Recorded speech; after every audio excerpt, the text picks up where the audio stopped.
A ideia é falar um pouquinho sobre o ecossistema de empreendedorismo e inovação. Eu só mantive porque era para, na apresentação anterior, falar um pouquinho também de parques e startups, mas a professora já falou de startup, então não vou falar, só vou destacar 2 pontos, que eu acho que faz parte do ecossistema.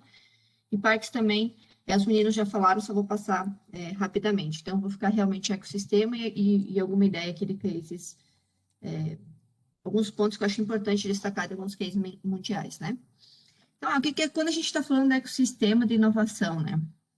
Então, até o pessoal, quando falou lá dos parques tecnológicos, também já abordou um pouco isso, né? Ele vai basicamente, para a gente de fato ter o ecossistema, né? A gente precisa que um conjunto de atores, mecanismos de estímulo estejam cooperando e interagindo, né? Como as incubadoras, as aceleradoras, os parques, né? As associações, os ambientes de inovação, os investidores, né? Os fundos de investimento, a indústria, as empresas, né? O mercado, os empreendedores. E aí, nesses locais, né, em geral, a gente consegue criar um ambiente para fomentar programas não só para promoção de novos talentos, como para desenvolver as ideias, as startups e palestras, workshops, rodadas de negócios, né, e conseguir, então, fomentar não só de um lado que a gente tem empreendedores criando as suas startups, mas do outro lado que a gente tem aí quem fomente através do conhecimento e de investimento, né? Porque a gente também não tem como criar startup. Eita, sem querer aqui, eu não sei por que eu tirei. A gente não tem como criar startup sem investimento também, né? Então, essa é a famosa figura, né, do Daniel sobre um ecossistema de empreendedorismo, que já tem algumas adaptações, mas eu gosto muito dela, porque eu acho que a gente pode, talvez, pensar numa estratégia na Agitec baseada em alguns pontos dela, né? Então, ele fala assim, o ecossistema empreendedor ele precisa de políticas públicas. Eu acho que um ponto positivo é que a gente já avançou um pouquinho no Brasil e a gente vai criar aí a nossa política, né, melhorar a nossa política interna da UFES. Então, por exemplo, eu acho que esse é um pilar que a gente já está olhando e que a gente já vai fazer uma melhoria. Então, perfeito. A gente tem o pilar do capital financeiro, né? Que é outro, que é um pilar que eu acho que a gente deveria também definir, deixar bem claro, que é a gente vai ter, sei lá, uma verba da instituição. Não, a gente não vai ter, tudo bem, e a gente vai ter que trabalhar com capital externo. Então, a gente vai dividir, mas acho que isso tem que ser bem estratégico. Assim, a gente vai pegar algumas áreas estratégicas e vai submeter para editais para tentar fomentar um lugar para a gente melhor desenvolver as nossas ideias, ou formações, ou fomento mesmo e criação todo o processo, né, desenvolvimento de ideias e startups. Então, acho que no capital financeiro ele é essencial para que a gente, de fato, consiga fomentar as ideias dentro, né, e ter uma estrutura, tanto uma estrutura física como uma estrutura de conhecimento, uma estrutura de parcerias para a gente tirar essas ideias do papel, né? No início, talvez a gente não precise de tanto investimento, mas no médio e longo prazo você não tem como desenvolver uma startup, ter uma aceleradora ou ter uma incubadora sem nenhum investimento. E ver também se a gente vai pensar assim, cara, a gente poderia, no médio e longo prazo, eu acho que uma coisa bem importante que a gente até já comentou aqui é que não são estratégias de curto prazo, né? Não vai ter grandes resultados no curto prazo, isso é ilusão. Então, a gente tem que definir estratégias de médio e longo prazo que a gente vai começar e alguém lá na frente vai ter que dar continuidade. E é pensar, por exemplo, em ter um fundo de ex-alunos. A universidade é uma universidade nova, mas é uma frente muito utilizada nas outras universidades que tem muito sucesso. Por que não lá na frente a gente também ter isso? Ou ter um fundo em parceria com instituições e com o ecossistema. Então, trazendo aí indústria, trazendo empreendedores da região para investir, seja através de bolsa, né? E aí criar um portfólio bem amplo para que esses investidores possam vir para a nossa universidade.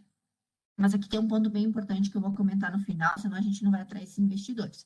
O outro ponto é cultura, que eu acho que é algo que a gente pode trabalhar muito. A gente vai ver que nos outros países, não só da sociedade, né, mas os locais, a gente precisa desenvolver essa cultura. Eu acho que, enquanto sociedade é muito incipiente, a gente vive num país que as pessoas não querem tomar vacina da China por N fake news geradas, então isso dá uma notação no nível cultural que a gente precisa fomentar, ou desenvolver, ou questionar.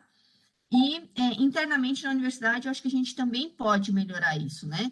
Como a gente é grande, a gente também é afastado por campus, ou por camp, a gente é mais difícil, o desafio é maior, eu acho, mas eu acho que a gente pode fortalecendo esses laços e melhorar essa cultura, até através de workshops, treinamentos, não só nosso, obviamente, como a gente está fazendo aqui, mas dos nossos colegas, dos alunos que estão nas disciplinas, e talvez aí, não sei se através de disciplina ou através de um programa, a gente pensar em criar, de fato, empreendedores, né? Ensinar as pessoas a empreender. Nós não fomos criados a gerar negócio, a empreender. Em geral, o nosso conceito de empreendedorismo é muito ligado a criar uma pequena empresa e não uma startup.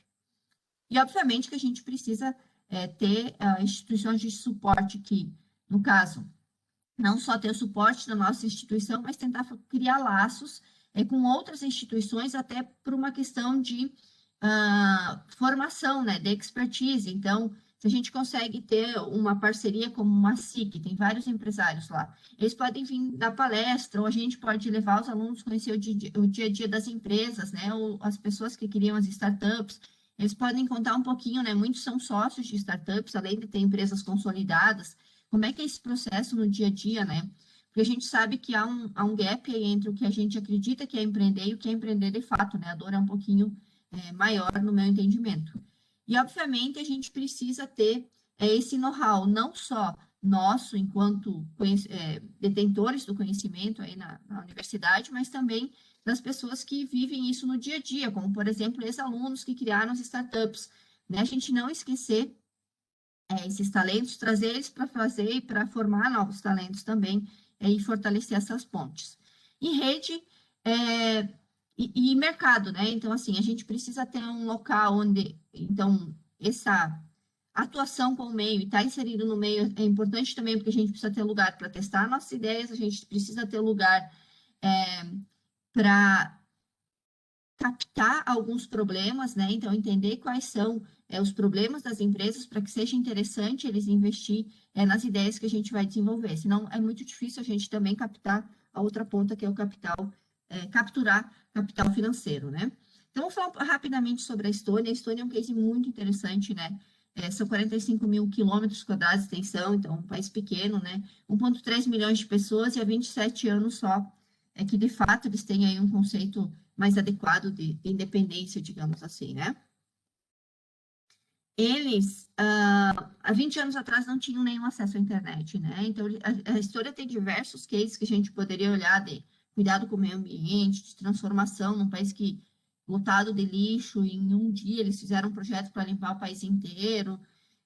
E aí você vai falar, mas a Estônia é um país pequeno, tudo bem, a gente poderia fazer o mesmo projeto para Santa Catarina inteiro, por exemplo, né? Que não é o Brasil inteiro, mas proporcional, talvez a gente pudesse criar e fazer, fomentar algumas ações, né?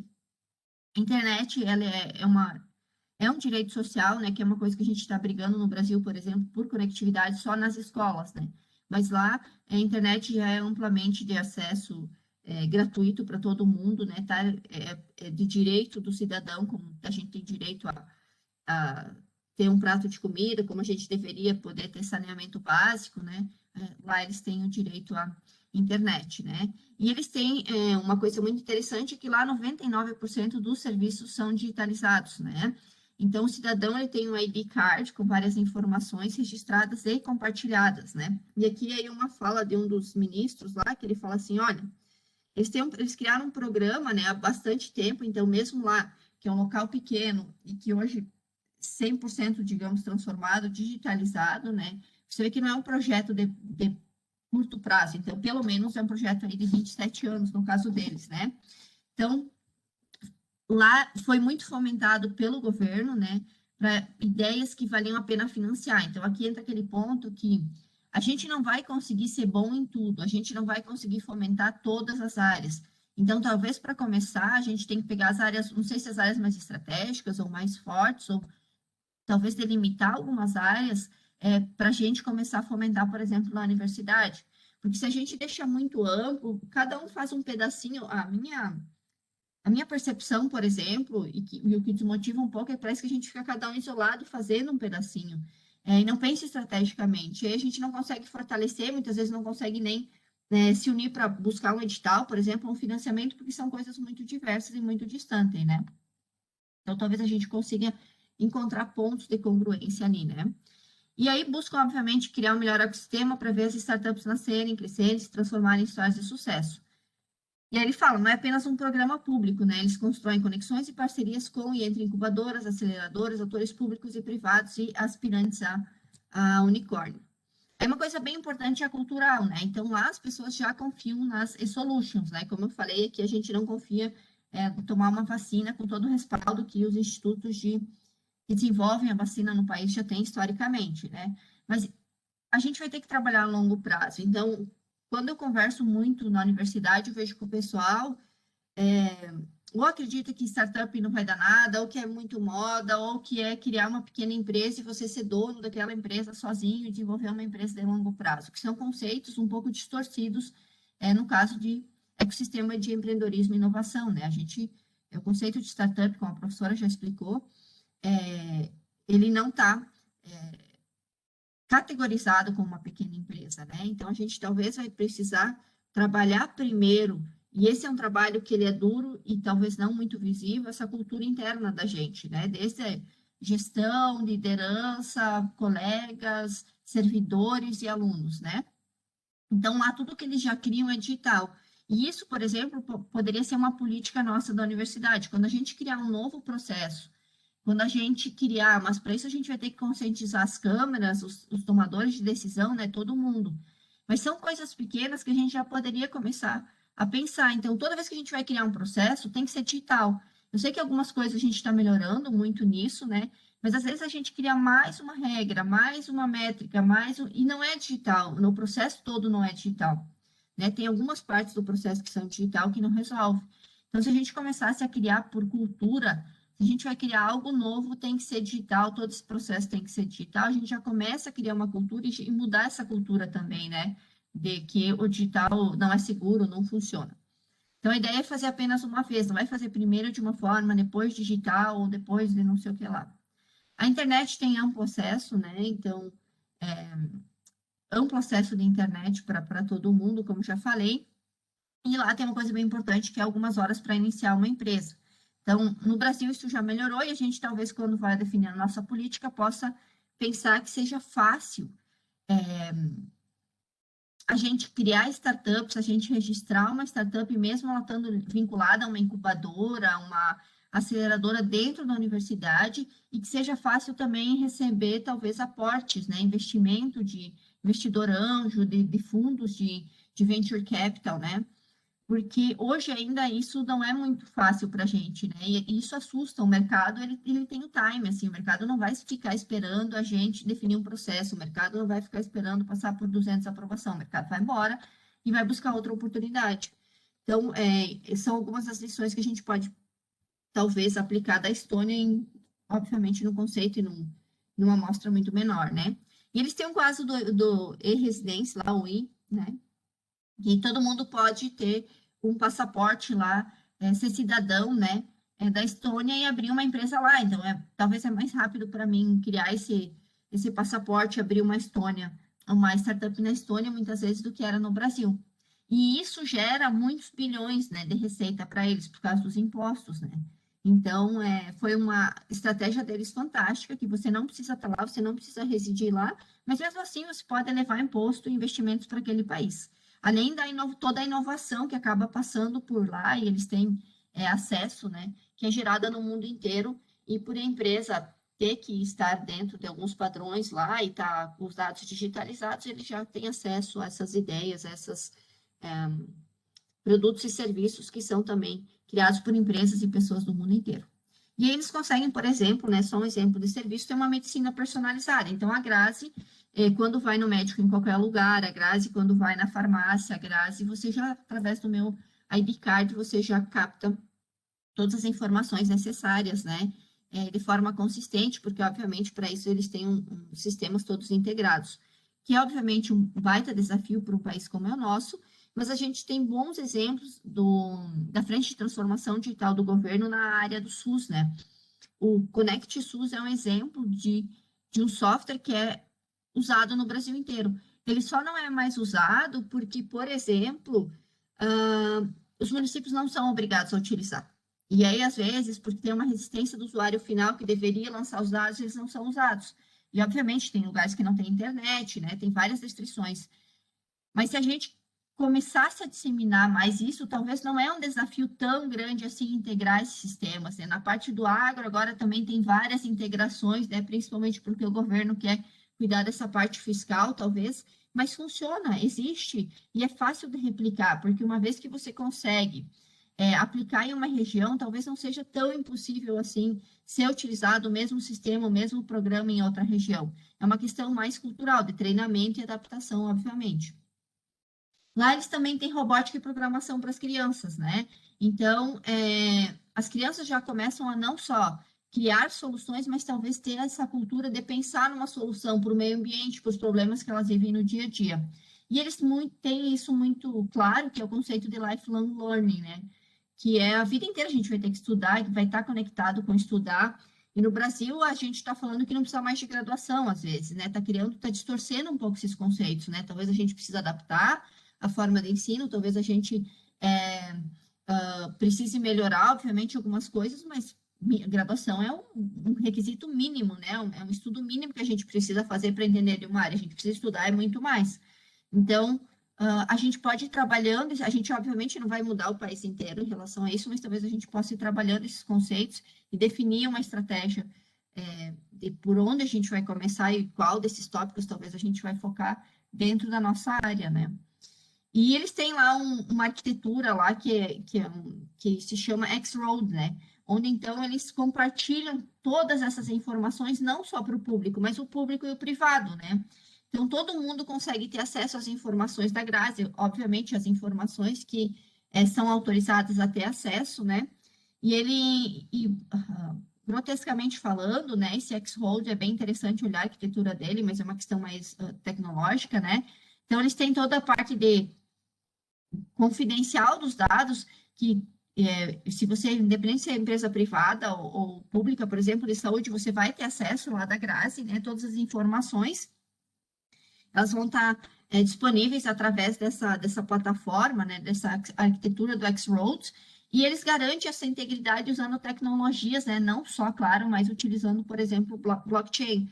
Então, segurança é garantida, né? Há muitos anos já implementaram isso, já testaram. Então, você fala assim, mas e a segurança? A gente vai fazer isso no Brasil, não vai funcionar? Não, a gente já tem tecnologia para garantir essa segurança, basta a gente implementar.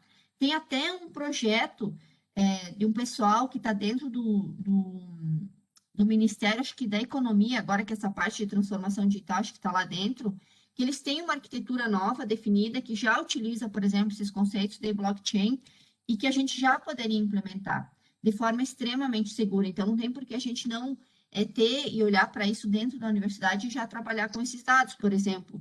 A gente tem 5 campi, talvez a gente não consegue ter todos os dados integrados. Eu não sei o que o pessoal talvez faz de empreendedorismo num dos outros campos, eles não sabem o que a gente faz.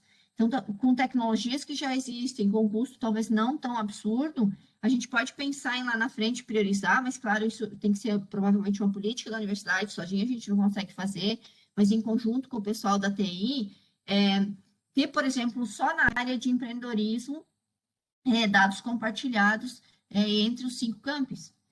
E não me parece que é algo assim extremamente difícil e complexo. Obviamente leva um tempo e precisa ser priorizado, né? E aí o ministro lá do empreendedorismo ele falou assim, olha, a Estônia tem sido frequentemente destacada como um país de economia aberta, né? Onde a inovação é considerada normal. Não temos grandes riquezas e nem uma grande quantidade de recursos minerais. Por isso temos que ser espertos para sobreviver. Isso também se manifesta na grande atividade empresarial e na busca de novos nichos no mercado global. Para a Estônia, isso significa predominantemente engajamento em novas tecnologias.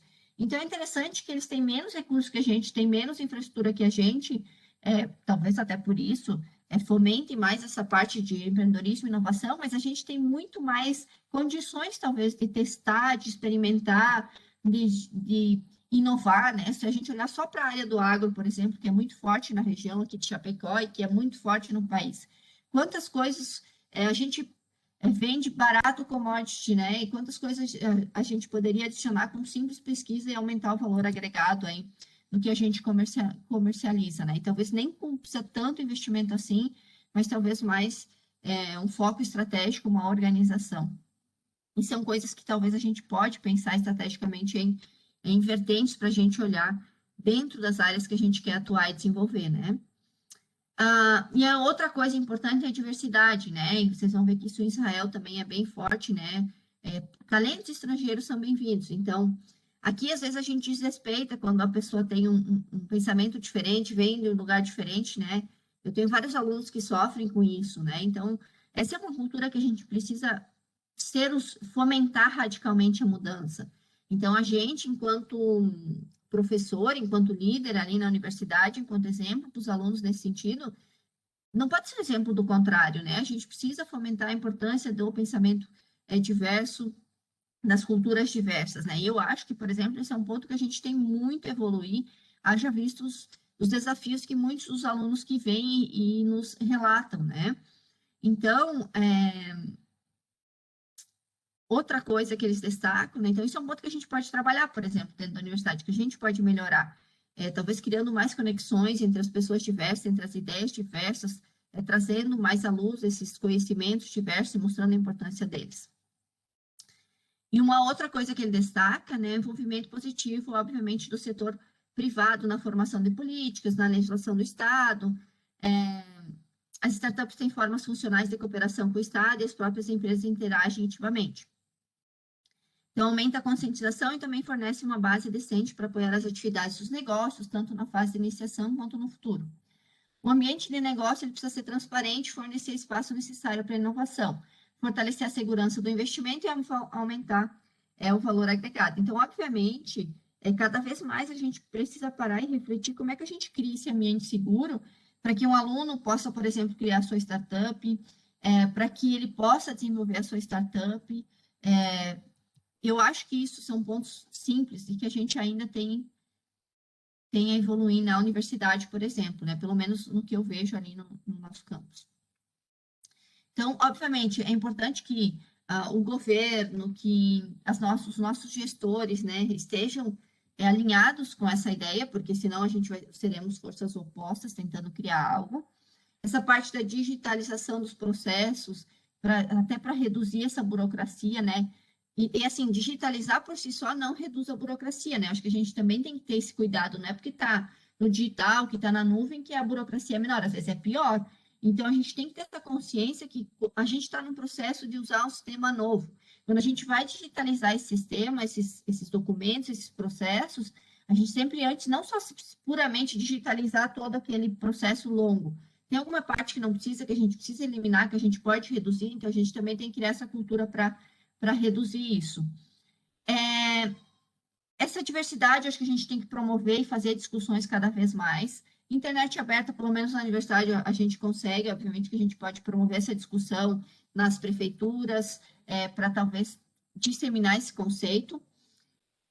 Apoio do mercado privado é de suma importância, não só pela experiência deles, mas também para a gente resolver problemas do mercado e talvez ser mais atrativo para eles, e porque a gente também, eles são os grandes provedores, em geral, dos investimentos na área no mercado de startups, né?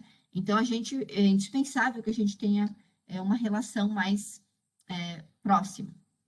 E educação e cultura dos cidadãos que a gente pode contribuir. Tanto, por exemplo, lá no parque, como o Savenhago falou, né, a gente ir lá, dar um workshop, discutir esses temas, levar esses temas, a gente pode criar programas e projetos de extensão voltados para isso, para a sociedade, obviamente, mas primordialmente eu acho que a gente tem um trabalho grande para fazer em todos os campi, né? Criar de forma estratégica, e eu acho que aí a gente tem que alinhar o discurso, tem que alinhar a forma que a gente vai fazer isso, realmente ser muito cirúrgico nisso, né? Como a gente vai falar, como a gente vai expor, quando a gente vai expor, para que de fato a gente consiga levar essa mensagem de uma forma consistente para cada um dos campos e fortalecendo essas relações. Aí o Israel também, né, ano passado, não, ano retrasado, o pessoal, alguns empresários aqui do Chapecó trouxeram o pessoal lá de Israel. Eu acompanhei eles nessas discussões, né, que é um país pequeno também, né, menor que o estado do Sergipe, mas tem uma startup para cada 1,8 mil habitantes. E 4,4% do PIB é investido em laboratórios, universidades e capacitação. Aí tem duas coisas que eles destacaram muito lá também, né? A escassez. Eles não têm muito para onde correr, né? Então, eles precisaram Eles precisam criar ideias e gerar produtos e serviços não só para o mundo deles, mas primordialmente eles olham sempre para quais são as demandas do Ocidente, externas, né? E aí, para você ter uma ideia, né, num território minúsculo, eles têm aí 250 centros de pesquisa e desenvolvimento, conseguiram já fazer 96 IPOs, e geram aí em torno de 2.400 startups por ano, né? E se a gente parar para pensar, é claro que a gente não quer chegar a esse número, talvez não já, na universidade, mas quantas startups saem da nossa universidade por ano? Quantas a gente ajuda, quantas ideias a gente ajuda a desenvolver? E aí é que é o funil, né? Quantas ideias chegam para ser desenvolvidas? Quantas pessoas têm interesse em desenvolver ideias? Então, não vai sair 1.000 startups por ano, não vai sair 10, que é um número bem pequeno e viável da gente fomentar, se não chegar, sei lá, 30, 40, 50 ideias, né?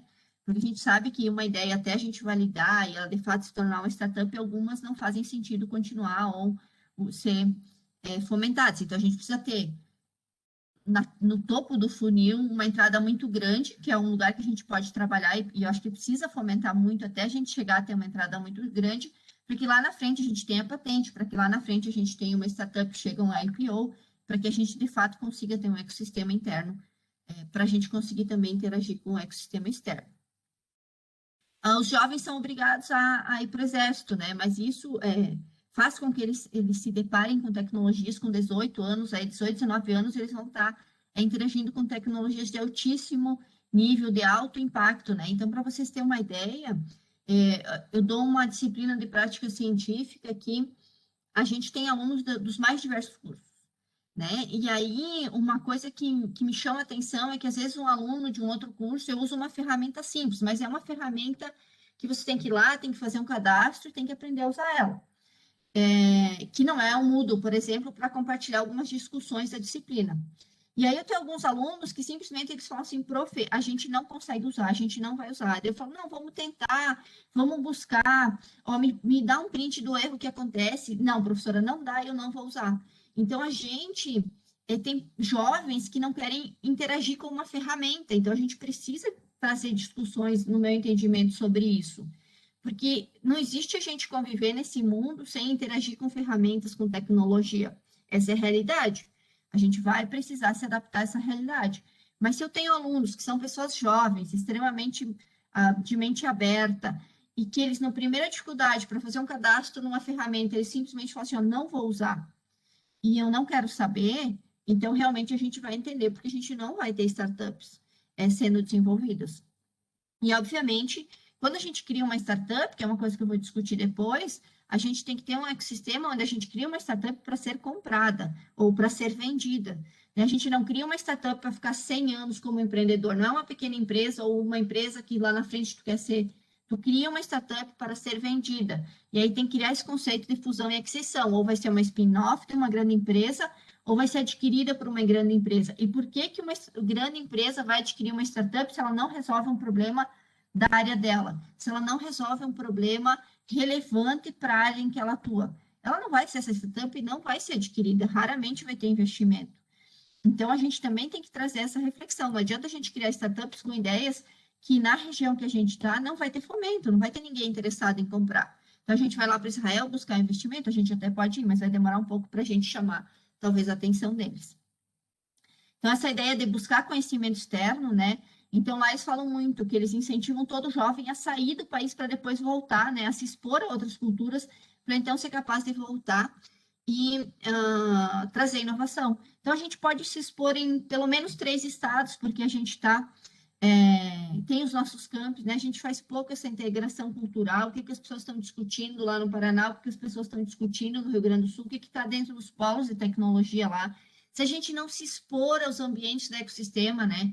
Então, acho que a mensagem principal que eu quero trazer do ecossistema é: a gente não faz parte do ecossistema se a gente não está dentro do ecossistema. Não dá para a gente se isolar lá no campus, o campus Chapecó aqui, para quem já veio, né, lá longe. Então, não dá para a gente se isolar lá e falar assim, olha, a gente faz parte do ecossistema fechado dentro da nossa sala.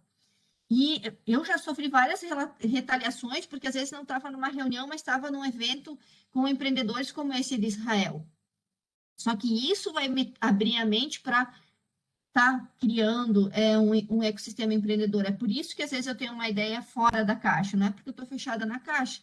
Só que a gente precisa trazer à luz esse conhecimento, esse entendimento, né? Porque senão o pessoal acha que você tem que ficar fechado na sua sala, executando as coisas lá, e isso é trabalhar. Só que com empreendedorismo e inovação, isso nunca vai funcionar, não funciona para nada, na verdade. A única coisa que você vai emburrecer. Não é porque tem acesso à internet que eu vou abrir toda a minha mente. Se eu quero fazer parte do ecossistema, eu preciso estar lá dentro do ecossistema, senão eu nunca vou ser considerado. E essa é uma das razões porque em várias coisas a nossa universidade ainda não é considerada, porque a gente ainda não conseguiu fortalecer laços nos mais diferentes ecossistemas, nos mais diferentes polos de ecossistemas extremamente fortes que já existem nos mais diferentes estados. E essa é a realidade. Então, acho que a gente tem que começar a olhar para a realidade de fato, encarar a realidade e falar assim, olha, ou então a gente não criou um ecossistema de empreendedorismo e inovação, beleza. Então, a gente não vai olhar para isso, não vai criar. Mas não existe criar fechado, isolado no nosso mundo. E, obviamente, trabalhar com esse conceito, né? Eu vejo que o pessoal ainda é muito imediatista, quer um resultado já e não quer que falha, né? Então, não existe não falhar. Então, todo ecossistema de inovação, empreendedorismo que eu conheço, que eu já ouvi falar no mundo, você tem esse conceito de, cara, vai dar muito errado, vai ter muita ideia que os alunos vão desistir, que os colegas vão desistir, mas a gente vai ter que ir fomentando muitas ideias para que no final aquela coisa entra muito para que no final saia alguma ideia com algum grau de maturidade que vai retornar talvez numa patente, até em renda para a universidade. E a escassez, obviamente, faz a oportunidade nesses países, né, principalmente em Israel, a Estônia, que eles não têm aí tantos recursos como a gente tem. Mas a gente, como tem muito recurso, deveria ter até mais resultados do que eles, né? Mas talvez a nossa dor nesse sentido não é tão grande. Então, lá é um conceito que é muito disseminado, né? Que assim, eles investem, tanto o governo como fundos privados, né? Empreendedores, que eles investem em qualquer projeto de pesquisa e desenvolvimento focado no desenvolvimento de uma tecnologia proprietária e com um time de especialistas em todas as áreas para fazer essa análise. Se o projeto tiver sucesso, eles vão lá e cobram payback, como se fosse na universidade a gente ia cobrar um percentual do investimento, e se o projeto falhar, tudo bem, né? Não gera todo um caso, assim, eu sei que cada investimento que a gente faz, cada tempo que a gente despende por um projeto, ele é importante, né? Mas a gente não vai ter garantia de que o tempo que a gente despender numa ideia de uma startup vai ser um sucesso, vai ser uma IPO, vai ter um baita resultado, né? Então, a gente não tem muita escolha nesse sentido, mas a gente precisa mudar a cultura de entendimento em relação a isso. Aí eles sempre pensam, é uma coisa bem interessante, que eles sempre pensam em internacionalização, que é uma coisa bem importante a gente ter esse braço junto, eu acho, na universidade, né? Então, eles sempre estão olhando para fora para aprender e trazer inovação, e sempre estão pensando em criar e desenvolver um produto e serviço, e hoje a tecnologia nos permite isso, voltado para a cultura ocidental.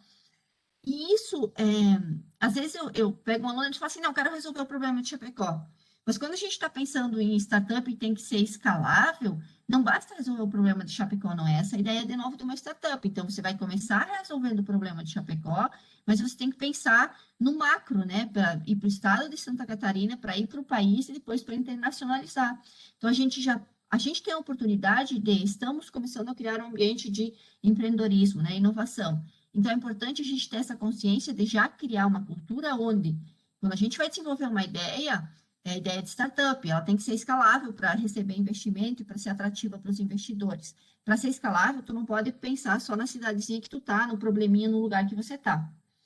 E uma coisa que eu vejo que o pessoal reclama muito, vocês não fazem ciência para o benefício da sociedade, para resolver um problema real, como é que a gente vai investir em vocês? E aí, em algum ponto, eu acho que às vezes eles têm razão, mas no outro ponto, talvez, é uma meia-culpa nossa que a gente não divulga muito o que a gente faz.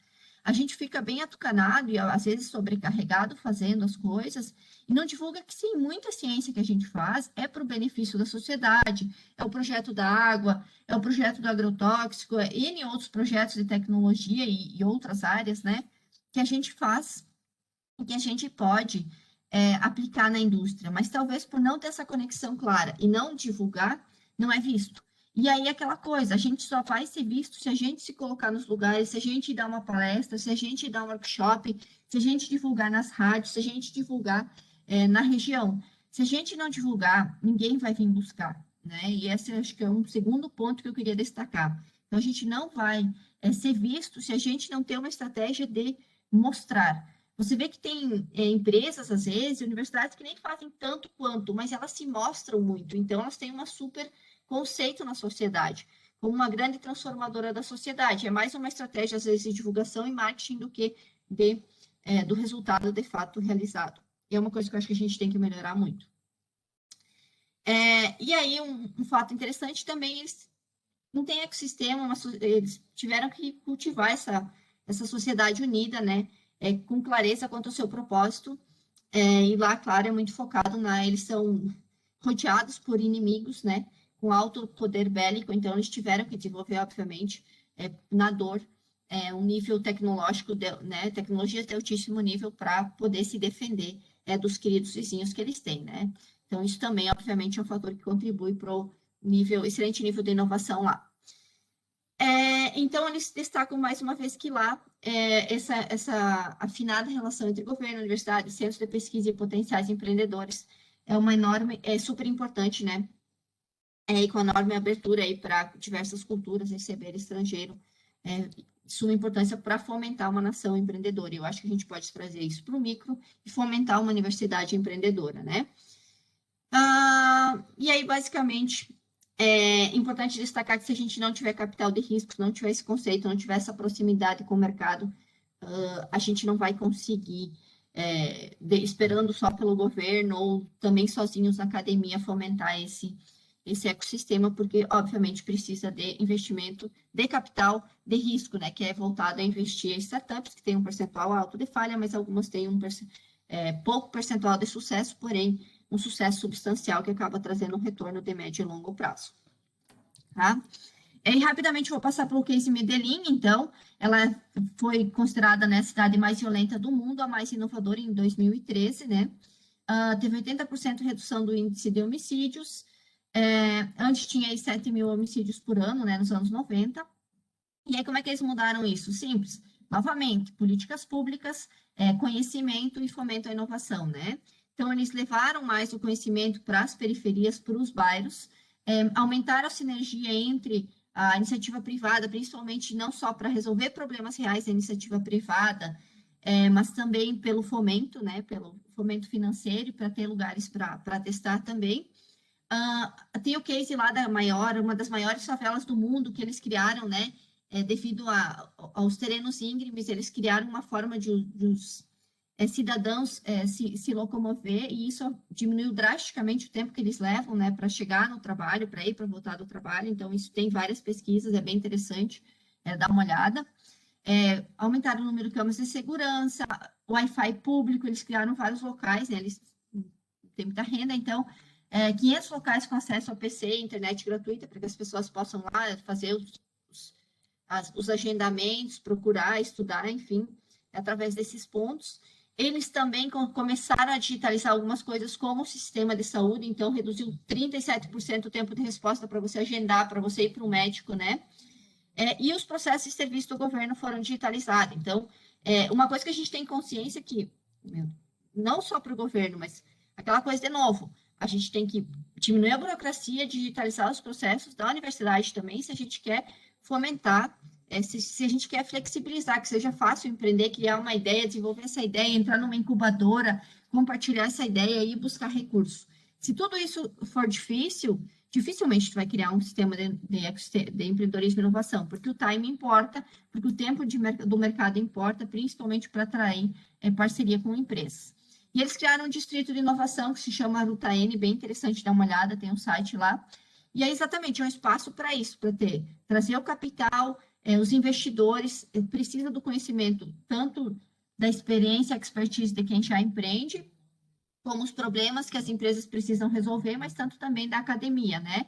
E aí, tu criar, obviamente, esse processo de aceleração e incubação, e aí também se tornou uma plataforma de conexão, onde, por exemplo, a gente da universidade pode lançar uma ideia, ou uma empresa pode falar assim, olha, eu tenho essa ideia para resolver e tenho tantos R$ 1.000 para investir, vocês podem resolver essa ideia? E aí vai fortalecendo esse ecossistema.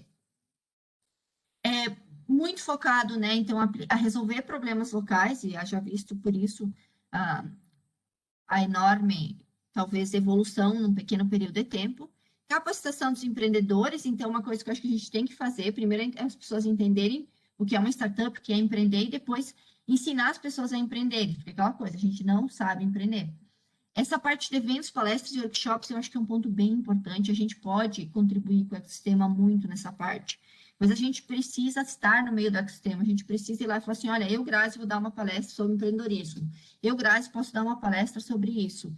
E aí o ecossistema passa a conhecer a gente e, consequentemente, passa a querer fazer também parcerias com a gente.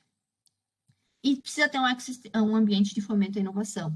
E aí, só que eu queria destacar sobre parque tecnológico, por exemplo, em várias regiões, a gente tem que estar dentro dos parques tecnológicos e dos centros de inovação. Se a gente não está lá, a gente não é visto, mais uma vez. E é lá onde os investidores estão. Então, uma coisa bem legal em Santa Catarina é que os parques tecnológicos já têm um conceito muito renomado. Eles são reconhecidos, as empresas querem estar lá, já estão disputando espaço, como o Sabenhago falou. Então, a gente, talvez por falta de relacionamento e de pensamento estratégico de longo prazo, a gente perdeu o time de ser os grandes criadores e fazer parte da criação de alguns parques, mas pior do que isso, a gente não está lá. Então, a gente realmente precisa estar dentro desses ambientes de inovação para gerar esses relacionamentos. Não existe ecossistema sem relacionamento. E é uma coisa que eu acho que muitos de nós, às vezes, não entendemos. As pessoas não nos chamam para fazer alguma coisa ou não atendem ao chamado da gente porque a gente nunca esteve lá. Porque a gente esteve lá e contribuiu muito. Se a gente não está lá dentro, ninguém vai se preocupar com a gente. A gente não é insubstituível. Eu acho que a gente precisa ter essa consciência enquanto instituição, enquanto universidade. Porque é lá que isso vai estar acontecendo, porque a sociedade já tem, pelo menos em Santa Catarina, para mim, é claro, a sociedade já confia nos parques, a sociedade já tem esse respaldo, os empresários já estão investindo dinheiro lá, dos mais tradicionais aos mais modernos, as startups já estão lá, essas conexões e essas redes já funcionam lá. Então, não tem por que tu querer criar algo isolado na tua universidade, se tu já tem um lugar que isso acontece. Você precisa fortalecer e trazer isso, e então você vai criar uma ponte entre esses ecossistemas e a universidade. E esse foi, acho, até uma figura que o Savenhaga usou, né? Porque é isso, lá está o centro de inovação, lá está investimento, lá está os fundos de venture capital, aqui em Chapecó. Eu sou mentora de um desses fundos de venture capital e a gente vai estar lá no Parque Tecnológico. Como é que a gente vai fazer essa conexão? Então, uma estratégia que eu usei em parceria com esse fundo de investimento é o seguinte: nas minhas disciplinas, eu fomento que os meus alunos criem startups, e eles vão criar startups nos braços estratégicos de investimento desse fundo, porque aí existe a chance de, no final do pitch da disciplina, uma dessas startups ser investida por esse fundo. Mas com certeza não vai ser investida por esse fundo se eles fazerem ideias que não têm nenhuma ligação com que eles são prioritários. E como a gente não tem muita opção, não tem muito para onde fugir. Se a gente quer ter a chance de algum dia ter um investimento de pré-seed aqui, o seed, que é investimentos nas ideias iniciais, que ainda não tem faturamento, vai ter que ter esse alinhamento. Então, acho que a gente pode fomentar isso cada vez mais. E aí eu só tinha destacado, né, o que eles são, mas o pessoal já explicou. Mas só para a gente ter uma ideia, a gente falou em 250 parques lá em Israel, né? A gente tem 64 parques em operação, é um dado de 2020, né? 5 em implantação, 23 em projeto. Então, a gente vai ter aí 100 parques. E olha o tamanho, né, do nosso país. Então, a gente realmente precisa fomentar ainda assim, o nosso nível de maturidade ainda é bem incipiente, né? A gente tem um baita trabalho a fazer aí pela frente. E aí, o que eu queria destacar de startup é esse conceito. A gente precisa mostrar para as pessoas que uma startup, ela tem que desenvolver um produto ou serviço inovador com potencial de rápido crescimento. Uma startup não é criar um carinho de food truck para vender pastel, entende? Isso é uma pequena empresa, isso é um MEI, mas isso não é uma startup. Então, elas têm que ter serviços ou produtos inovadores. Em geral, elas vão ter um pilar tecnológico hoje, principalmente se está pensando em ser escalável.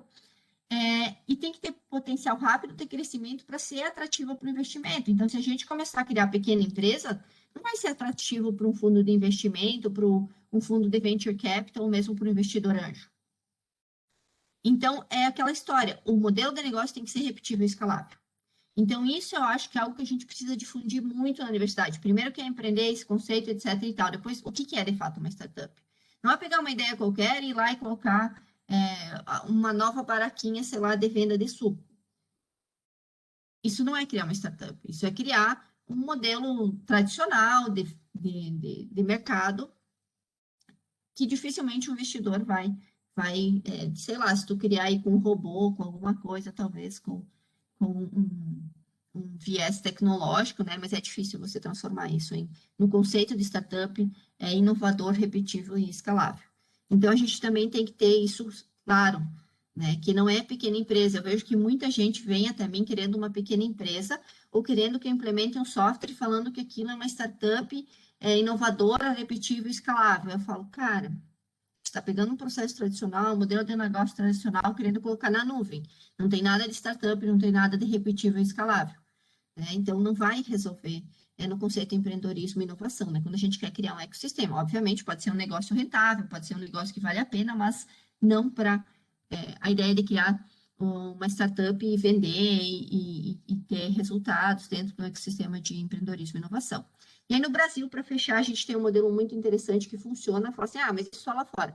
Além da Unicamp, que já é amplamente conhecida, tem o FMG também. Lá em Minas, eles têm um ecossistema extremamente forte. O pessoal da UFSC aí, de ano passado, eu participei de vários eventos com a UFSC lá em Floripa, e eles chamam esses caras lá da UFMG, que a gente pode pensar, por exemplo, talvez o Moacir entrar em contato com eles, para contar um pouco como é que eles criaram também esse ecossistema. Está dentro de uma universidade federal, é extremamente forte, extremamente reconhecido, tá? E aí, eles mesmos que falam isso lá, tá? Um dos nossos papéis é mostrar às empresas o valor que pode ser adicionado em forma de parceria pelos três pilares da atuação da UFMG em inovação, que são o capital intelectual, a tecnologia e a infraestrutura de pesquisa. Aí, por exemplo, já tiveram 143 patentes concedidas, 1.049 depósitos de pedidos de patente, então você tem que ver que é 1.000 pedidos para ter 143, então a gente precisa aumentar a entrada do funil, né? 670 notificações de invenção, 58 softwares registrados, 106 contratos de licenciamento de transferência, 111 acordos de parceria, 6,3 milhões oriundos da comercialização da propriedade intelectual. Então, olha o quanto, acho que até internamente a gente precisa conscientizar do quanto isso pode, gente, quanto que a gente tem 6,3 milhões para trabalhar o nosso ecossistema aí. É um baita grana, né? Se o dia que a gente conseguir 100 mil, 500 mil oriundo disso, a gente já está dando pulo de alegria, né? Mas veja, é viável, é no Brasil, é aqui, é replicável, não é num grande centro, e a gente consegue fazer isso. Aí tem que ter essa inovação, o conceito de inovação aberta, de fato, aplicada, né? Então, eles treinam pessoas para ir lá e conversar com os fundos de venture capital, fazer essa aproximação com os fundos de investimento, né? Então, é estratégico. Você vai ver que, assim, não é, a Grazi acordou, vou lá conversar com a Kimoto da SIC. Não, é treinado. A Grazi vai abordar as pessoas dessa forma, vai mostrar a importância, vai ter um portfólio para falar assim, você sabia que a startup daquele aluno da área de saúde, que é um aluno meu, por exemplo, ex-aluno, né? Ela ganhou um prêmio em Chicago, que hoje fomenta não sei quantos milhões lá em Florianópolis, na CAT. Então, a gente precisa ser estratégico, a gente precisa falar com o mercado na linguagem do mercado. E isso é planejamento estratégico. E aí a gente vai conseguir criando e melhorando essa interação, né? Então, algumas reflexões a gente está no nível de maturidade ainda um nível baixo, digamos assim, mas tudo bem, faz parte. A gente precisa ser estratégico para definir em que áreas que a gente vai atuar e como a gente vai atuar, para ser cirúrgico, né? Se a gente querer mudar tudo, provavelmente a gente vai cansar e vai ficar de novo, cada um isolado na sua fazendo ali um mínimo e cansado porque fica sobrecarregado, né? Porque eu acho que quando a gente também fortalece o ecossistema, a gente reduz talvez a quantidade de coisas que a gente precisa fazer, a gente reaproveita mais o conhecimento do colega e consegue gerar melhores resultados lá na frente. Então, a gente está na fase que a gente precisa definir esses pilares sólidos e talvez ir fomentando eles um pouquinho para que lá na frente a gente tenha os mesmos 6 milhões, 9 milhões de captação, ou muito mais, por exemplo, que é o caso da Unicamp. E aí, gente, a gente realmente precisa se inserir no meio. Não tem como, o pessoal não vai vir até nós, sabe? Isso é uma coisa que eu já aprendi na vida. Assim, ninguém vai saber quem é a Graziella se a Graziella não ir lá dar uma entrevista na rádio, se a Graziella não ir lá e falar com o empreendedor, se a Graziella não ir lá e dar uma palestra, um workshop 200 vezes de graça. Aí o pessoal fala, a Graziella. Então, a gente precisa externalizar mais o que a gente faz, o nosso know-how, nossa expertise. A gente tem, nossa, professores com os mais diversos conhecimentos excelentes, mas às vezes a gente fica guardado esse conhecimento. E a empresa fala assim, poxa, eu não sei por que eu vou fazer com aquele curso uma parceria com aquele professor. O que ele vai me trazer de resultado? Networking é fundamental, né? Eu sempre falo, ecossistema é relacionamento. Ninguém chama a pessoa que é doutora, não sei aonde. Chama a Grazi. Por que a Grazi? Porque a Grazi fez um workshop, porque a Grazi estava no Startup Weekend, porque a Grazi fez uma conexão. É relacionamento. Então, você tem que construir isso e a longo prazo. Hoje as pessoas me chamam porque, sei lá, 10 anos atrás eu comecei a fazer coisas em Santa Catarina, São Paulo, Minas, Nordeste. E aí agora você começa a ter algum resultado. Não é tipo não, vou acordar amanhã, vou ligar para a pessoa vai falar assim, não, vou investir na tua ideia. E a gente precisa trabalhar nossa cultura interna se a gente quer, de fato, fazer parte de um ecossistema externo, né? Obviamente, a gente pode ajudar, como eu falei, através de programas de extensão, projetos e programas, mudar a cultura externa também. Mas acho que se a gente não, a gente fala assim, não, vou ajudar a sociedade de Chapecó a mudar esse conceito, a gente não consegue mudar dentro da universidade, para mim, pelo menos, é uma sensação de frustração, porque não vejo como vai dar resultado se dentro a gente não trabalhar primeiro. E aí, uma coisa que a gente fala assim, sobrevive no ecossistema quem tem relevância. E ter relevância não é necessariamente ser o maior detentor do conhecimento ou o maior expert. Ter relevância é quem melhor sabe mostrar que é o melhor. Tá? Isso eu já aprendi também. Tem que ter essa parte de externalizar o que a gente faz, de vender o que a gente faz, de colocar no Instagram da universidade, de publicar, de chamar aquele ex-aluno que tem uma startup, que tem 2 startups, fazer ele contar a história, fazer ele compartilhar e mostrar como isso acontece. Colocar no outdoor da cidade, colocar na rádio da cidade, da região que a gente está. E aí a gente vai saber que, olha, aquele cara foi formado na UFES e ganhou um prêmio internacional e emprega e gera milhões lá em Floripa. Senão ninguém vai saber, ninguém vai vir procurar saber, né? E essa iniciativa tem que partir da gente, desse lado. Senão a gente não vai conseguir atrair investimento. E o ecossistema é extremamente seletivo, assim. Time importa muito. E aí, para fechar, eu acho que. Deixa eu parar de compartilhar aqui. Eu fiz um note aí das coisas. Tem um livro excelente aqui da universidade, professores da universidade, né? Fazer um merchan aí sobre o ecossistema de empreendedorismo e inovação. Quem quiser dar uma olhada, a gente discute um pouquinho mais isso. Deixa eu só parar aqui. E para fechar mesmo, eu só queria destacar que, primeiro, é isso, assim, a gente não basta a gente ter a consciência de que a gente faz um negócio importante pra caramba. A gente tem que convencer as pessoas que a gente faz um negócio pra caramba e a gente tem que mostrar o que eles vão ganhar com isso. Ninguém vai investir dinheiro em algo que não está claro o que eles vão ganhar com isso. Essa é a palavra. E aí o desafio é como nós, enquanto universidade, vamos nos fortalecer internamente, vamos melhorar essa cultura internamente e por que vale a pena chamar o pessoal da UFES? Por que vale a pena um fundo de investimento investir na gente? Se vocês fossem um fundo de investimento hoje e vocês olhassem para a universidade como um todo, não só para a gente, olhassem assim para a UFES, Campo Chapecó, Cerro Largo, olhasse Realeza e falasse assim, cara, eu sou um fundo de investimento, eu olho para aquela universidade, eu sei o que ela faz, eu sei o que ela entrega algum valor, por que eu investiria nela?